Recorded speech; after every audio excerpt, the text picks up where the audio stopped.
दिल को छू जाने वाली एक पिता की इमोशनल कहानी, ये टचिंग स्टोरी। हेलो दोस्तों, आज दिल को छू जाने वाली पिता की कहानी सुनेंगे आप लोग। यह एक पिता के जज्बातों की कहानी है। इस कहानी से आप लोगों को बहुत कुछ सीखने को मिलेगा। इस कहानी को आप लोगों के साथ शेयर करने का मेरा एक ही मकसद है कि आप लोग पिता की भावनाओं को अच्छे से समझ सके। दुनिया के हर माता पिता अपने बच्चों की हर जायज़ नाजायज़ मांगों को पूरा करना चाहते हैं, लेकिन कहीं न कहीं उन्हें बहुत सी विपरीत परिस्थितियों का सामना करना पड़ता है और वे सही समय पर अपने बच्चों को खुश नहीं कर पाते हैं। और कई जगहों पर पेरेंट्स के हालात ही खराब होते हैं और बच्चे युवा होने के बाद भी पेरेंट्स की फीलिंग्स को समझ नहीं पाते हैं और जिद पर अड़ जाते हैं। ये गलत है। आपको इस कहानी के माध्यम से यही समझाने का प्रयास है। आपने माँ के बारे में तो बहुत सुना होगा, बहुत जगह पढ़ा भी होगा। माँ के लिए अच्छी अच्छी हिंदी कहानियाँ प्रस्तुत की गई है, लेकिन पिता के बारे में बहुत कम ही लिखा गया है। तो दोस्तों, ये दिल को छू जाने वाली कहानी उन पिताओं को समर्पित है जो अपने परिवार के लिए जी जान से काम करते हैं, खुद की इच्छाओं को मारकर अपने बच्चों के सपनों को पूरा करते हैं। ये स्टोरी शुरू होती है जब मैं घर से गुस्से में बड़बड़ाते हुए निकल आया था और बस स्टैंड की तरफ आगे बढ़ने लगा। मैं मन ही मन बड़बड़ा रहा था, पता नहीं कितने पैसे छुपा के रखे हैं, लेकिन मेरे लिए एक बाइक नहीं ले सकते। अब मैं यहाँ से चला जाऊंगा और तब तक वापस नहीं आऊंगा जब तक मैं खुद के पैसों से बाइक नहीं खरीद लेता। इतना सोच ही रहा था, तभी मेरे पैर में मुझे कुछ चुभने का एहसास हुआ। नीचे देखा तो समझ आया कि जल्दबाजी में पापा के जूते पहन आया हूँ। उन जूतों में कील उभरी हुई थी जो मेरे पैर में बार बार घाव किए जा रही थी, लेकिन उस समय गुस्सा अधिक था तो मैं बड़बड़ाते हुए आगे बढ़ गया। एकाएक मुझे याद आया कि मैं पापा का पर्स भी साथ ले आया हूँ। मेरे खुराफाती दिमाग में एक ख्याल आया, क्यों ना आज पापा का पर्स चेक किया जाए, जिसे आज तक उन्होंने किसी को हाथ तक नहीं लगाने दिया था। पता नहीं कौन सा खजाना छुपा है इस पर्स में जो किसी को हाथ नहीं लगाने देते थे। जब मैंने पापा का वह पुराना पर्स खोलकर देखा तो उसमें पैसे तो नहीं मिले, लेकिन पैसों की जगह पर एक डायरी रखी हुई थी। तब मैंने सोचा, ओह, तो यहाँ खजाना छुपा रखा है। मैं समझ रहा था कि यहाँ पापा ने लिखा होगा कि किससे कितने पैसे लेने हैं और किसको कितने पैसे दिए हैं, लेकिन मैं गलत था। जब मैंने उस छोटी सी डायरी का पहला पेज खोलकर देखा तो वहाँ पर जो लिखा था वह थोड़ा सीरियस कर देने वाला था। डायरी में जो लिखा था उसे पढ़ने के बाद मेरे चेहरे पर जो एक्सप्रेशन थे वह गायब हो चुके थे, क्योंकि डायरी में वैसा कुछ नहीं था जैसा मैं सोच रहा था। वहाँ पर उन पैसों का हिसाब लिखा हुआ था जो अलग अलग कामों के लिए अलग अलग लोगों से उधार लिए गए थे।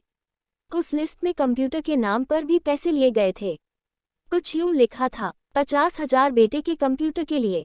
ये वही कंप्यूटर था जिसे मैं आज तक यूज़ कर रहा हूँ, लेकिन मुझे ये पता नहीं था उस कंप्यूटर को खरीदने के लिए पैसे कहाँ से आए थे।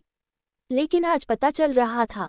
मुझे आज भी याद है जब मैंने पहली बार कैमरे के लिए जिद की थी, जो मेरे पापा ने मुझे 2 हफ्ते बाद मेरे बर्थडे पर ला कर दिया था, जिसे देखकर मैं बहुत खुश हुआ था। और मुझे खुश देखकर मुझसे कहीं ज़्यादा अगर कोई खुश था तो वह थे पापा। अब मेरे चेहरे से गुस्सा एकदम गायब हो चुका था। जब मैंने आगे का पन्ना पलटा तो वहाँ पर कुछ विशेष इच्छाएं लिखी हुई थी। पहली जो विश थी उसमें जो लिखा हुआ था, अच्छे जूते पहनना। ये बात मेरी कुछ समझ नहीं आई। तभी मेरा पाँव अचानक सड़क पर भरे हुए पानी पर जा पड़ा और तभी मेरे पाँव में कुछ गीलीपन होने का एहसास हुआ। जब मैंने जूता उतार कर देखा तो उसका तला टूटा हुआ था। ये देखकर मुझे डायरी में लिखी बात याद आ गई। तभी मुझे माँ पापा की कही बातें भी याद आ रही थी कि कैसे माँ जब कहा करती थी पापा से, अब तो जूते पुराने हो गए, नए ले लीजिए, तो पापा अक्सर यह कहकर टाल दिया करते थे, जूते अभी और चलेंगे, अभी कुछ दिन पहले तो लिए थे। मुझे आज समझ आ रहा था कि कितने दिन और चलेंगे। साथ ही साथ यह भी समझ आ रहा था कि पापा पर्स को क्यों छुपा कर रखते थे। तभी उस डायरी को पढ़ते हुए बस स्टैंड पर पड़ी बेंच पर आकर बैठ गया। अब उस डायरी का आखिरी पन्ना बचा हुआ था। उस पन्ने को जब मैंने पलट कर देखा तो वहाँ कल की डेट लिखी हुई थी। तारीख के नीचे लिखा हुआ था 50,000 रुपये बाइक के लिए। बस इतना पड़ा और दिमाग सन रह गया। अब मेरे मन में कोई शिकवा गिला नहीं बचा था, बस मेरी आंखों से आंसू चले जा रहे थे। मुझे आज तक नहीं पता तब मैं क्यों रोए जा रहा था। अब मैं जल्दी से घर की तरफ भागा, लेकिन जूतों की वह कील पाँव में अब तक घाव बनाने में कामयाब हो चुकी थी। मैंने जूतों को रास्ते में ही निकाल कर फेंक दिया और भागते लड़खड़ाते हुए घर जा पहुंचा, लेकिन पापा घर पर नहीं थे। मैं समझ गया वह कहाँ थे। मैं सीधा पास वाली बाइक एजेंसी की तरफ भागा। पता नहीं आज कहाँ से इतनी ताकत आ गई थी कि मैं भागते हुए थक नहीं रहा था, और वह भी बिना जूतों के नंगे पैर। जैसे तैसे मैं बाइक एजेंसी पर पहुंचा। पापा वही थे। मैंने पापा को दौड़कर गले लगा लिया और मेरी आंखों से आंसू रुकने का नाम ही नहीं ले रहे थे। पापा को समझ नहीं पा रहे थे आखिर हो क्या रहा है, मैं क्यों रो रहा हूँ। मैंने पापा से कहा, पापा मुझे मोटरसाइकिल नहीं चाहिए, आप अपने लिए जूते ले लीजिए। अब आज से मैं जो भी करूँगा अपनी मेहनत से अपने बलबूते पर पढ़कर करूँगा।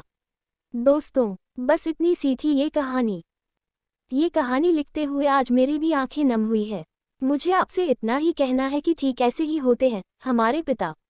हम अक्सर देखते हैं कि हम अपनी माँ से हर बात शेयर करते हैं और माँ भी इसके बदले में हमें बहुत प्यार देती है। लेकिन एक शख्स ऐसा भी होता है जो हमें छुपकर प्यार करता है। वो होते हैं हमारे पिता।